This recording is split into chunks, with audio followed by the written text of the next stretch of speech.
Hey guys, welcome back to a new video on Quick Guide. In today's video, I'll be showing you how you can translate your language on ChatGPT. Although ChatGPT is not purpose built for translation, the AI chatbot is rapidly emerging as a reliable translation tool. ChatGPT offers unparalleled flexibility in translation, significantly more than traditional translation tools can offer.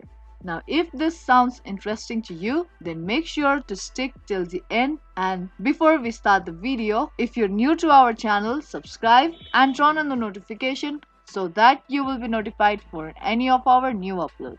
Now, the first thing you need to do is to open up any web browser on a PC and there search for chat.openai.com and get logged into your ChatGPT account. Once you get logged into your account, there on the chatbot, you have to type something like this and there paste or write the sentence or paragraph you want to translate.